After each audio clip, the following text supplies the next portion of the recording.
I'm Dan Manson, Cal Poly Pomona. This is a talk on how do you become a center of academic excellence in information assurance education as a community college. I teach at Cal Poly Pomona as a four-year school. We've been a CAE since 2005. We have a buffet of speakers for you today. So if we see any of you nodding off, we're just going to switch speakers until you pay attention. If you don't like one, we'll give you another. So that's me. Corrine Sandy is the principal investigator for CyberWatch West, and Corrine is with Whatcom Community College up in Washington.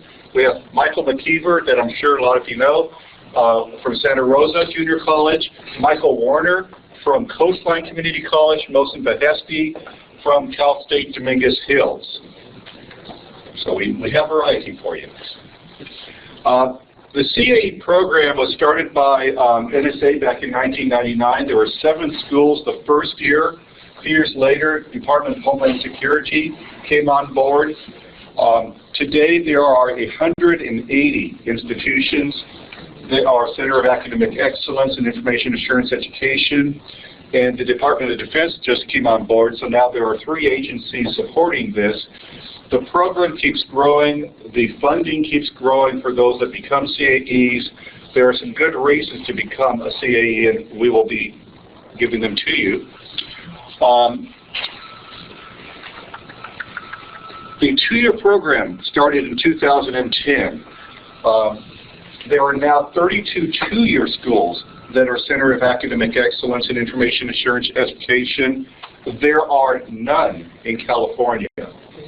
All of you have a chance to be first. There are many benefits. Corrine will talk specifically about the benefits that have occurred at Whatcom Community College, but these are the overall benefits. It gives you recognition. It differentiates your institution. It means that your institution cares about being part of something bigger, wants to have a national reputation. So it gives you quality that is recognized by industry, professional associations, and academia. Gives you the ability to better articulate with 4-year schools that are centers of academic excellence. Gives you an edge in job placement, transfer opportunities. I know that Boeing came to us a few years ago after we became a CAE, and they targeted us big time. They worked with us to develop a training program for their employees. We now have a 5-course online self-paced information assurance certificate program that we deliver to Boeing. They became a sponsor in our competitions. It allows you to develop relationships. It allows you to open doors that otherwise may not be there. Opportunities to collaborate with other schools. You become part of the CAE community.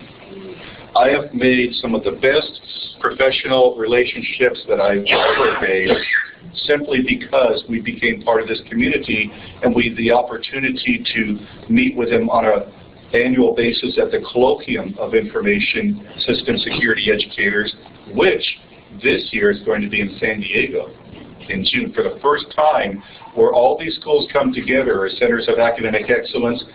Will be in California at the Hilton, Mission Bay in San Diego, June 14th to the 18th. We hope to see you there. Gives you institutional standing in the community and opportunities for marketing and support. Grants. The National Science Foundation really likes to support centers of academic excellence in information assurance education. We mapped our curriculum in 2003 to the standards. There are 2 parts of becoming a CAE. One is criteria and one is mapping your curriculum. We mapped our curriculum in 2003. We became a CAE in 2005. Over the last 10 years, we have been part of $5 million worth of NSF grants. $1 million of that has come to Cal Poly Pomona. It does help you financially. Okay. Who can apply? 2-year community colleges, technical schools, state or federally endorsed training centers or U.S. government, cybersecurity training centers. Community colleges really have an opportunity. We have some people to thank for this. Dr. Z, I can't pronounce her last name, but she is the original principal investigator for CyberWatch on the East Coast, spearheaded this effort to have 2-year CAEs.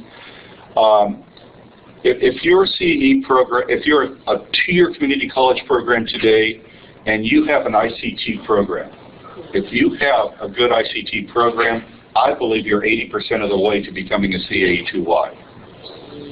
And we can help you with the other 20%. So what do you need to do? A lot of what you're doing anyway, a lot of what you want to be doing. You want to demonstrate that you have outreach and collaboration, student development. The center establishment is not as intimidating as it may sound. If you have a very good website, you have very good materials that you disseminate, you have a center at the 2-year level. Multidisciplinary efforts, practice of IA at the institution level, which means that your institution has to have a good IA attitude. You have to have someone at your institution who's designated as an information security point of contact, information security officer. You have to have security awareness on your campus, which we should practice what we teach. You should have faculty and students. IA faculty, you should have a student curriculum path, and you should map your curriculum to what are called knowledge units, and we'll talk more about the knowledge units. Some available tools. You know, I've been doing all the talking. Corinne, why don't you jump in? What? Well, for one thing, all of these tools are available on our cyberwatchwest.org site. We also will provide assistance to anybody that is a member of CyberWatch West and wants to pursue this designation. Basically, there's a series of files that we have on the site that lists the what you need to do, what you need to show in your curriculum that matches the knowledge units that the NSA has specified. And the majority of them are, like there's networking, there's a little bit of scripting, system administration, so a lot of it is IT related, and then there's a lot about security itself. And, okay, you want to keep going? So there was a change over the last year where with the introduction of the knowledge units, all the currently certified CAEs are required to recertify, and that's 180 CAEs and CAE2Y. So during that time, though, they also will take new applications, but I don't know if there will be a delay, you know, in the recertification. What's an example of one kind of change? The change is that prior to this year, there was this pathway to get to the CAE2Y. You had to get a 4011 certification and one other certification, like the 4013. This is a pathway that Whatcom took. So it took me a couple of years to get to where I was eligible even to apply. So there was like a prerequisite. You couldn't apply until you earned those certs. Now you can do the whole thing in one package. That's the main change. Well, also, to expand on that, they had old standards. Yeah. And some of the things that you were expected to do were outdated. The knowledge units really are current. It is a better mapping today because what they expect you to do is more up to date. So one thing that prior to this, everybody had the certification for a set number of years. So like you got the cert, it's good for 4 years or something, and then you renewed. Well, now they have like a rotating reapplication. So you may have as long as 6 years before you have to reapply, or 3 years, at least for us. What's the rough amount of time that it takes to get this done? Well, I think we can cover that when we get further along, and I can tell you about my experience. So, okay, so, oh, is this me? That's you. Oh, good thing you asked that question. Well, Okay, so we were in the second round of community colleges to earn the CAE2Y, and we earned it in 2011. And we were the first community college on the West Coast to have the designation. And one thing I need to point out is that I am the only tenured instructor in computer information systems at Whatcom. Okay, we are bringing on another one, and we have several adjuncts. So, in other words, I don't have like this gigantic department with 20 faculty and all of this. And when we went for this, I actually wondered, you know, like, would a little school like this, would we actually earn the designation? Because prior to us applying, the first 7 that earned it were pretty big. They're like Prince George's Community College, Anne Arundel, and they have like 30,000, you know. So that's the first thing I want to point out for schools that you're not really big. As long as you meet the criteria, you can earn this designation. It really helped my program, I have to say that. It increased my enrollments tremendously, and it established us, Whatcom Community College in Bellingham, Washington, as a leader in Washington and on the West Coast. So this was the beginning of that. The amount of work, because I had to take the other pathway where I had to earn the 2 certs first and then do the application, it's slightly different. But it was a lot of work. Okay, so I just did, you know, nose to the grindstone. I just allocated, okay, every Thursday I'm going to work 4 hours on this thing. And I did, and it took me like a year. And so first I earned the 4011, then I earned the other one and the CAE2Y at the same time. What are those?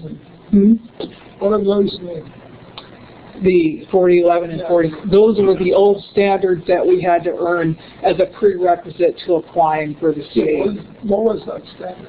Well, what is the 4011? It's a system Information system security. Yeah. Professional standard. It was a government training standard. Yeah. So it was something that came from the government, and it was developed in 1994. So shows you how outdated it was, to say what they expected someone who worked for the government should know. And there are some schools that have earned that designation, like the 4011. If you go on to the, they have a map that shows for each state. I believe, isn't there one school in California? Oh, Mount San Antonio, and then I think Riverside or somebody has one. So that was the old standard that we had to meet. I also told them when I went for the CAE2Y, I asked for clerical support, and it was like part-time, somebody to help me assemble all the pieces of information because they asked me to provide a lot of evidence. So anyhow, You don't require the 4011 anymore? no, No, that you're, no, they eliminated all of those old standards are history. Yeah, they I eliminated had to figure out what we needed to do with them. Right. Let alone. Right. The new ones are better. Okay. Okay, so for us, it was national recognition for a small, medium community college. There's 34 community colleges in Washington State, and I'm up in my geographical area, and so it established us as something different from everybody else. And we also, our enrollments have doubled at least, and we are attracting students from other locations that are moving to take the program at my college. Also, we got our first NSF grant, which Whatcom had not had one for like 20 years. And so we started out small, and we got a $200,000 grant to run cybersecurity camps for high school students. And then we got another grant the next year from the NSF, and this is for capacity building and cybersecurity, and that was $500,000. And that is to build a degree pathway between the Whatcom Community College and Western Washington University and the University of Washington. With the key piece here is that our applied credits transfer as part of the major. That has been a very hard thing to achieve. So, in other words, I have Cisco courses that transfer to Western Washington University and are part of the major. Okay, so, and I attribute the CAE2Y earning that as enabling us to get these grants. Okay, so we had a reputation, and we showed that we weren't like just this podunk little community college. We actually had done something. So, and then, you know, I also at that time was asked to join Cyber Watch West as a co-PI, basically because of our status as the only CAE2Y on the West Coast. And since that time, CyberWatch West has also helped Highline Community College in Washington State become a CAE2Y. So there's two on the West Coast, both in Washington State. And also we've been invited to participate in other grants, a lot of them, a lot of different grants, Department of Labor and other agencies. And other departments in the college use our status when they're applying for grants. And it set us apart. And also we've been sought out by industry to help test some of their equipment and stuff for our students. So altogether, it was a great thing. And our entire school is invested in our status. So one thing people think, the program earned the CAE2Y. No, it is your institution, it's your college, and our president put the certificate, it's right in the front door when you walk into the boardroom, it's the first thing you see. And it's been used a lot for press releases and PR and other things, so it put us on the map. So I'll just step aside.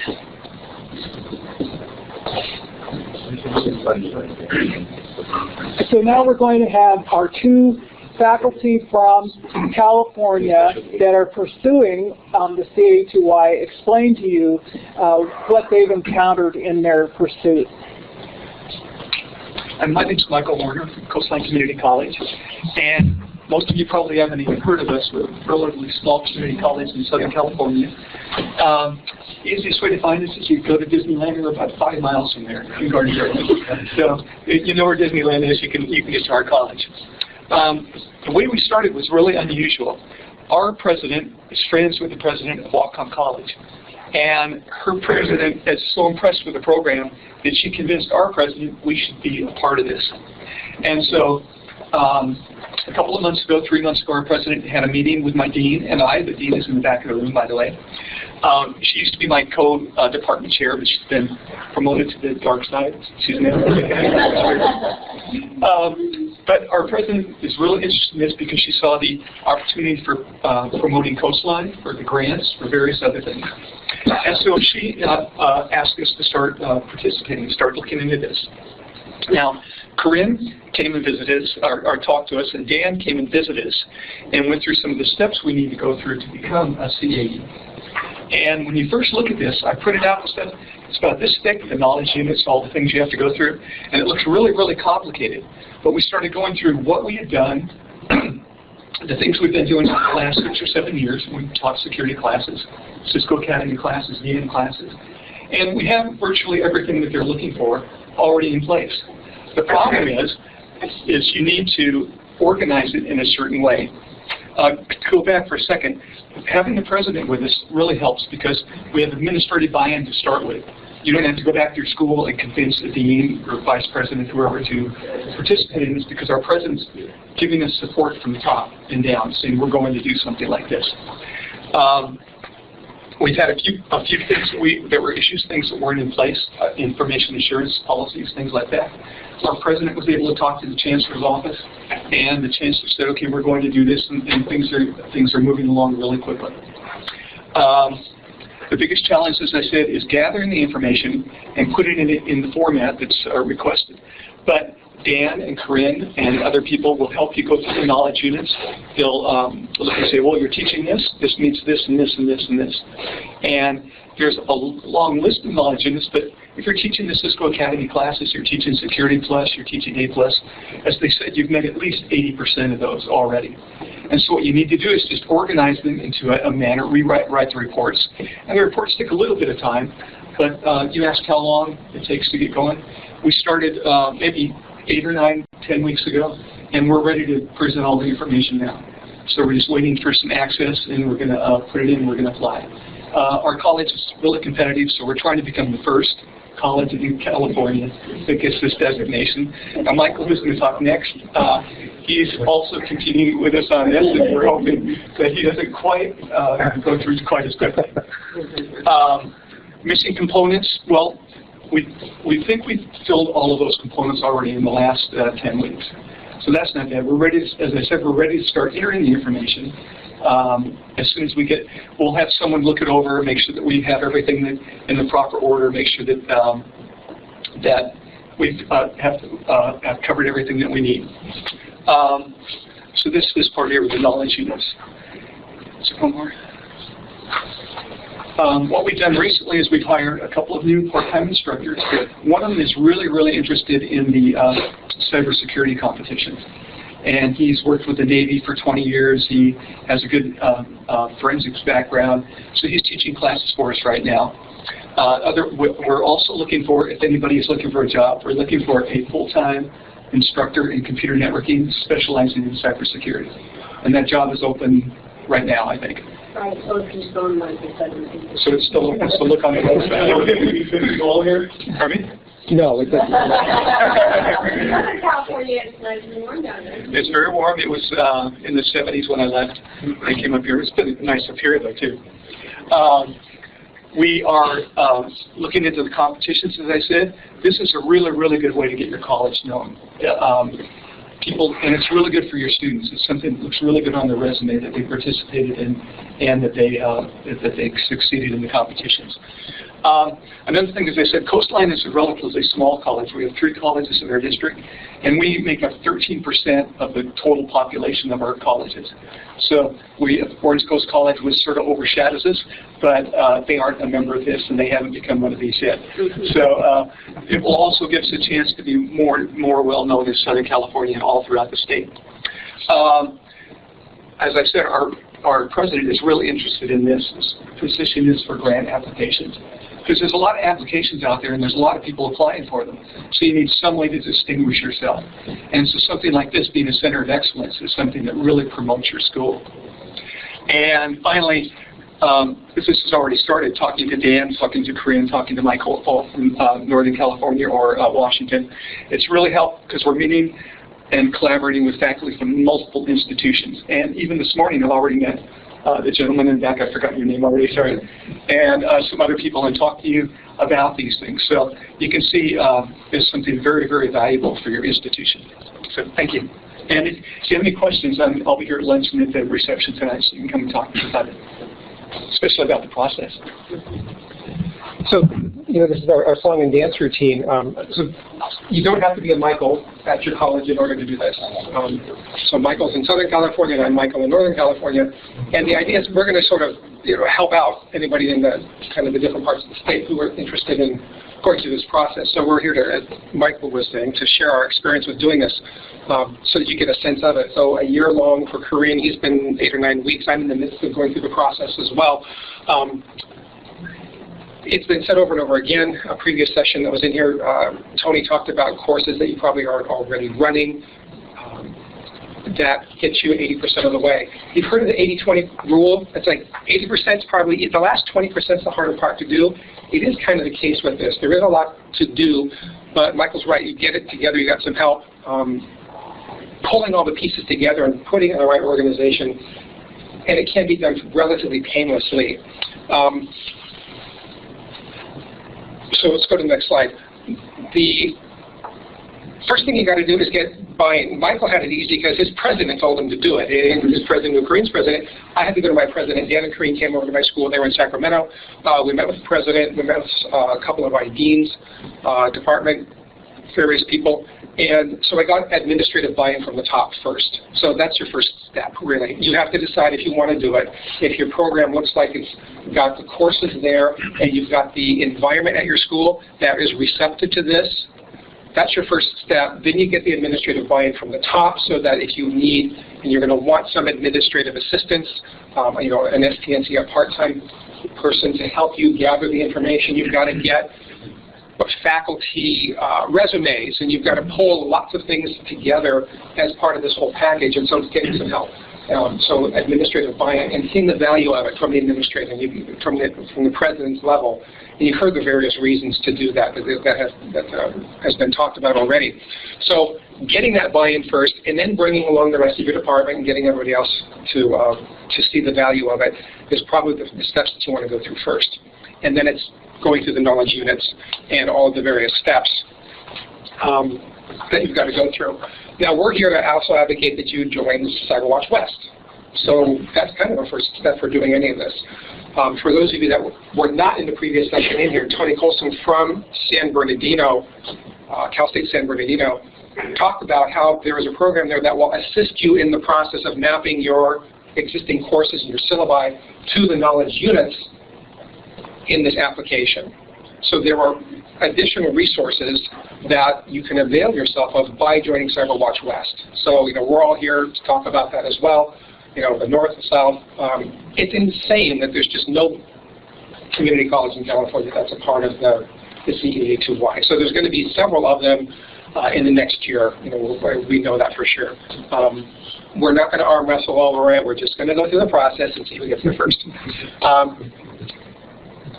There's, the website, there's an area that's talked about in here of a center. You have to have a cyber center where information is disseminated. Dan's assured me, and Gurren's saying you can have, if you have a good website. Michael's talked about that as well. Maybe you've got an office someplace where you've got pamphlets, things can be disseminated from there. Where you get outside of your institution, people in your community have access to this resource and this material. And it is a institution designation. And everybody's been talking about the value of it for the whole institution in terms of grants, but IA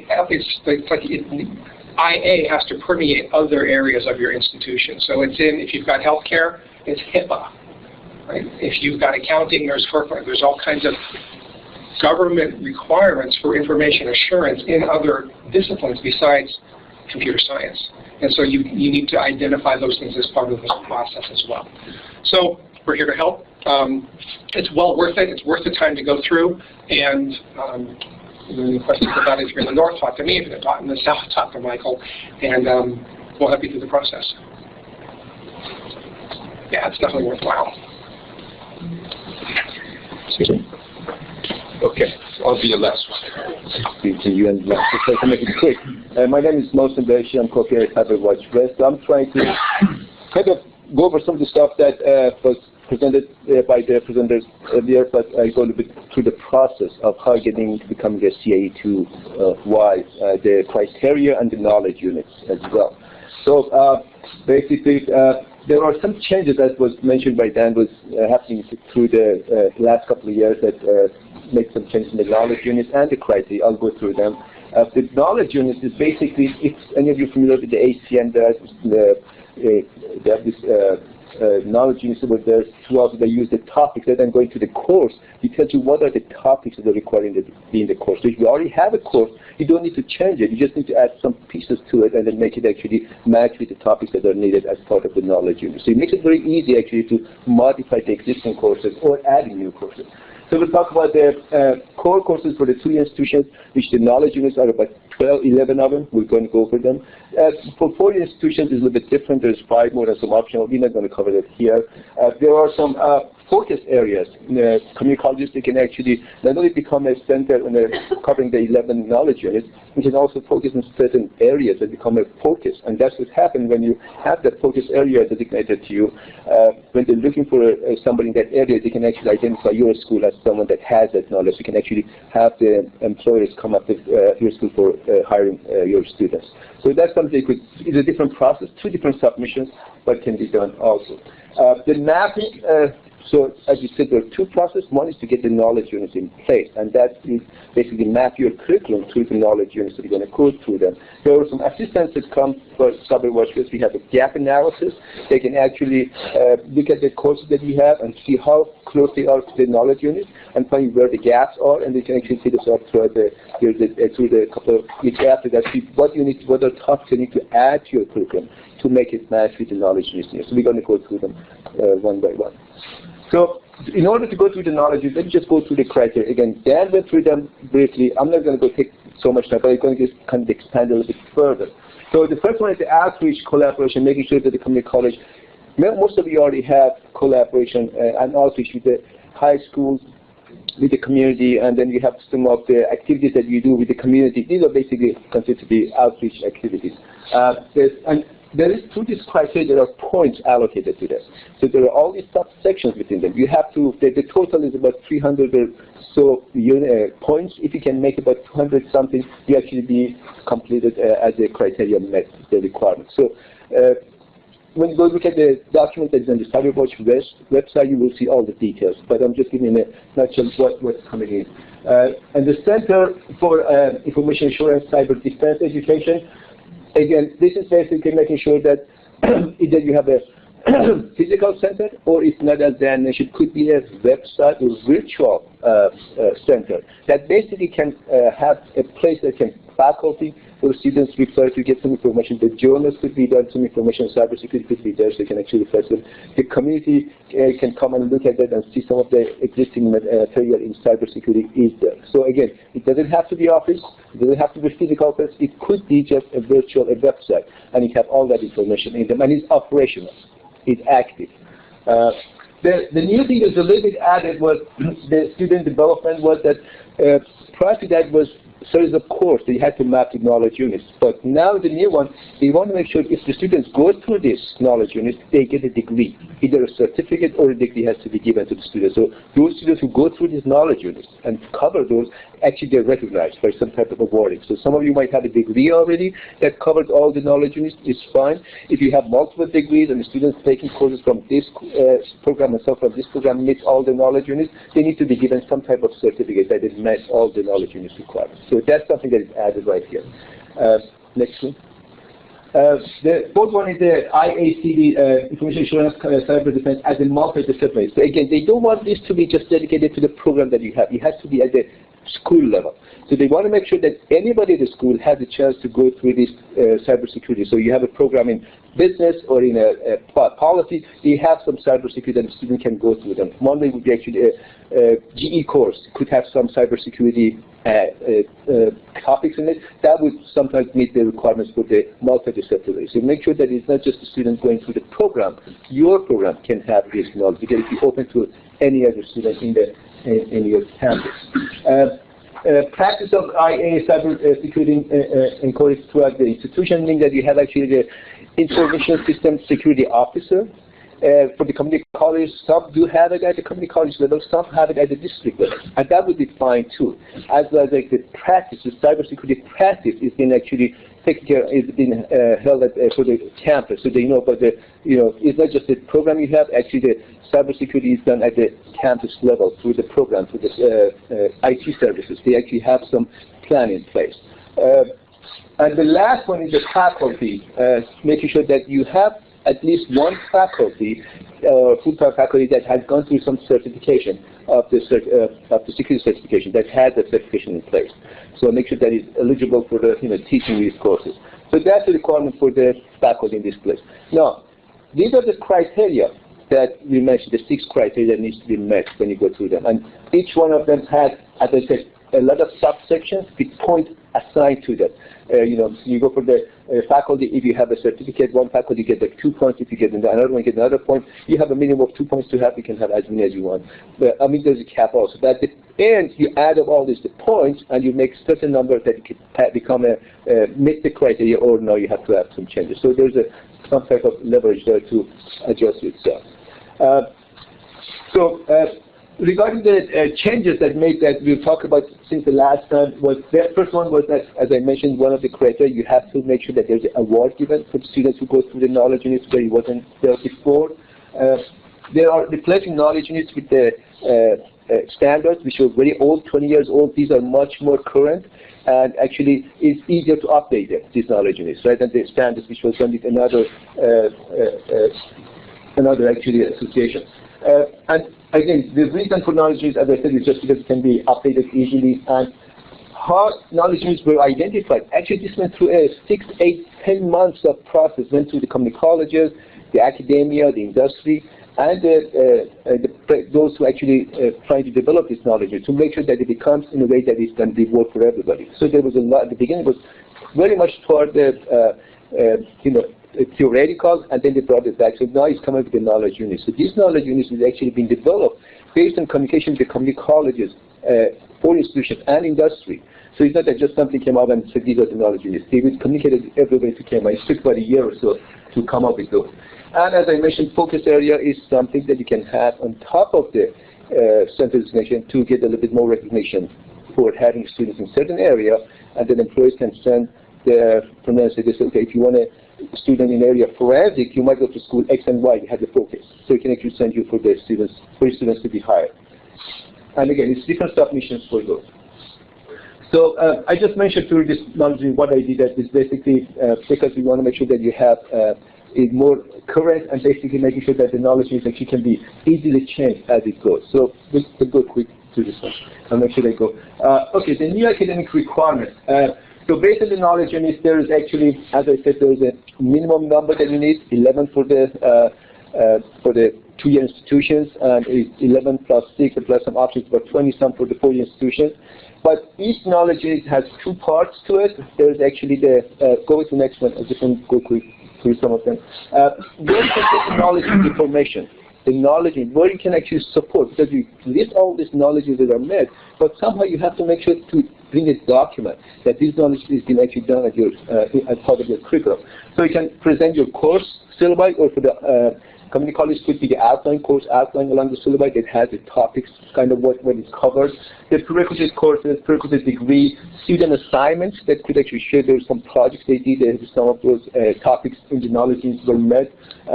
And basically certification. If you have some type of certification like a Security Plus, Cisco, CNA, you actually made, as Dan mentioned, you actually made 80-85% of the knowledge units. You can actually say you offering this, and that automatically makes some recognition that you have some of those knowledge units met. Of course, you have to identify each and every one of them, but what I'm saying, these actually make it easier to take care of. So a course, we're going to have 11 knowledge units, and they have topics in each one of them. So one course that you cover could cover like 3-4 of knowledge units.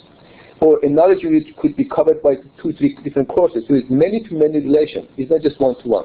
It's just what is covered in the course and what is covered in the knowledge, and you can actually map them together. That's the whole process of the mapping that we're talking about. Next, please, Dan. So these are the basic knowledge units for the 2 years. These are the 11 knowledge units that need to go. Something about the basic data analysis, which is basic, programming and understanding of that, basic scripting, basic programming, cyber defense, cyber threat, fundamental security design principles, IA fundamentals, encrypted cryptography, IT systems component, networking concept, policy, legal, ethics, and compliance, and system administration. Each and every one of them has actually 2 parts to them. There's the topics that each one of them is covered, and there's also the outcome. So when you teach a course, there's the outcome, student outcome. For each of these, you have to have some outcomes. So the topics should match exactly with what you have in your courses, but the outcome doesn't have to be exact. As long as it matches something close to that. The students learn how to do security. You might not phrase it exactly the same, but it's close enough. That would be fine. But for the topic, you have to make sure those topics are met. Dan, could you go to the next one? Well, let's stop now, see if we have questions. It's a good time to break in. So I'm actually from the East Coast. And I guess, maybe I'm a little confused. I thought that a program had to match the requirements of a focus area, and each focus area had its own set of knowledge units. The focus area is another option. So you get the general center designation with the 11 knowledge units, which is the base knowledge units you need. Which is the And then if you want to get a focus on like ethical hacking or forensics or industry security, whatever it is, then there's another set of knowledge units on top of this. You can't have a focus unit without having the basic unit. This will get you to CAE2Y. Exactly. That's what you can addition. be CAE2Y plus a focus area. Mm-hmm. And there's 2 different submissions. They 2 different processes. So any program for CAE2Y designation, no matter what its focus is. Exactly. This is mandatory. Mandatory focus areas are optional. I'm sorry, say that again. This is mandatory, and the focus areas. Focus areas are optional. Yeah, it's added. That is, you can have one or more of the focus areas. So you can have a focus area in forensics. If your program is strong in forensics, it would make sense in addition to this to go after a focus area in forensics. If your program is very strong in networking, it would make sense to have this plus a focus area in networking. Okay. So we have a computer science program that is fairly vanilla. And we've made some significant modifications over the past year. We added 4 new courses to meet the secure software development focus area. Exactly. So secure, that would be another focus area. But the computer science program itself has to also No, doesn't have to be computer science. You have to have these knowledge units. It could be a combination of computer science and business. Some courses that offer in your institution should meet these criteria. But keep in mind that the students, it's only the students that complete those specified courses that will earn any kind of notation on their transcript or certificate that says they graduated from the CAE program. So, for example, if the IT systems components knowledge unit is in one of our IT courses, a student going through the computer science degree program must take that IT course. Exactly, and then you should give them a certificate. Okay. So they actually, because you're not getting a degree in computer science, or actually getting computer science is not a CAE2Y, right? It's a computer science with that 2 classes or 1 class makes complete the KU's requirements. So you have to give them another certificate saying, okay, they met this certificate, like a security certificate, whatever you want to call it. So that gives a recognition. Requires that they either earn like a degree that has those courses in it, or a certificate, or it appears on their transcript. So, in other words, it's better if the courses that you map these knowledge units to are all within one program, and you produce like a certificate or something, and then you advertise that certificate. Versus, although you can do it where I've got a criminal justice course, I've got these computer science, I've got IT, and if they take all of these courses, then they receive the notation that says they've achieved the CAE2Y. Yeah, either one is fine. Either one is okay.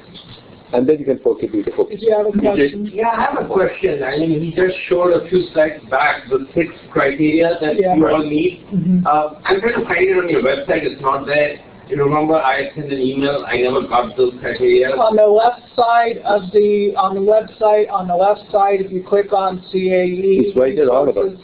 All the files are up there. Right, but this 6 criteria that you're looking for to figure out where you stand in the process, I don't. They are there. They are there. They're all I there. just looked at them the last time. There's multiple files on there. Also, I'll show you. The first step in doing this is to actually obtain an account from the NSA. So the 6 criteria, this is only for community colleges, so for the 2-year. Okay, normally when we start talking about the CAE2Y, everybody just zeroes in on those knowledge units, and that's all they talk about is scripting and programming and all this. But in order to actually achieve the CAE2Y designation, you have to show that you meet these 6 criteria, and the criteria are things such as IA is practiced throughout the institution. Okay, so for me, when I did it the first time, I was kind of creative on some of this, but what I did was I took the help, or the IT people would occasionally send out an email that said, there's a scam or whatever on email, don't open this. And I just took all those emails and put them into a PDF, and I just stuck it up there as evidence that we were practicing IA in the institution. So you got to be a little creative, especially if you're small. So on the website, DJ, it's right here. Which one? Which one has the 6 criteria? CAE2Y criteria. See, it says criteria. Go down, right here. These are all with the details of them. Remember the subsection and the points associated with them? They're all right here. These are each one of them expanded. Also, This criteria is what I'm looking for. I didn't find it. Go back to that. these are all the files NSA sends you when you file for an account. So the information here is all the information we have. That's what they send us. We stuck it on the website. Yeah, that's pretty much. That's it. That's complete. That came right from my email from them. So we have all of the information here for you. If you show them the knowledge unit checklist or something so that you see what we're... Oh, that's covered. I'm going to go back to Peter. Okay. Could those knowledge units be in one course? Some people do it that way, Either way. building it from scratch. How many hours a week will a course? No, I think it can be one course. I don't think it can be one course. It should be at least 2 courses. Not all of them, It can be one but course. I mean, it's really broken down. It's networking. Okay, if you're running Cisco, networking 1 meets all the knowledge units for networking. Then there's they added the scripting. This is where most of the community colleges are having problems, is with the introductory programming. A lot of the IT programs do not have that. And so we're using Code Academy in one of our introduction to security courses and making them learn Python to meet that knowledge unit, because that's a new one for us. And so as you can see, like on the data analysis, people were confused, like, well, we don't teach statistics. Okay, they're not talking about statistics. They're talking about I ran Wireshark, and here's my top 10 talkers. Things like that. I'm analyzing the TCP/IP connection and things like that. So it's not as hardcore as it looks. A lot of that's covered in Security Plus. Yeah, Security Plus. So if you have Security Plus, okay, what we have is we have Cisco Security Plus. I have an Industrial Control System Security course also, but really if you have Security Plus and Cisco, you pretty much got it. You just got to figure out how to put the scripting in. What you can do in the Microsoft networking. Yeah. But the point is, these are just the knowledge units. There's the 6 criteria also that you have to show, like IA is practiced. Right, here's the 6 criteria. Okay, so like when we got to the center part, I was like, oh, you know, we don't have a center. We're a little podunk college. But we did put up a website. I have a feed that updates it with security topics. I have all of my certificates and degrees on there. I'm advertising my cyber camp. Well, that's my center. So they did change this where they're looking for a little bit more. So now my plan is I'm going to have some pamphlets I'm going to lay out for people to pick up. You know, most of the campuses, their information services probably have all this in place, but they don't necessarily talk to the departments about it. So this may be a portal they wanted to. Yeah, well, it seems that way. So that's a good thing, you know, because, you know, the Corinthians here and some other students who use this, you can actually use the experience to make sure if I can actually get those data that is a bit that clear. The only part that IT played in all of this is when I needed to get the security officer's name and job description. Okay, and that was like a big secret, you know, but it's obvious. See, luckily for us, in the state of Washington, the community colleges are required to follow the state policy on security. So every college has a designated person who's responsible for that. It's typically your IT director, or it could be your administrator that's over IT. But somebody is, yeah, so somebody at each school is designated with that responsibility.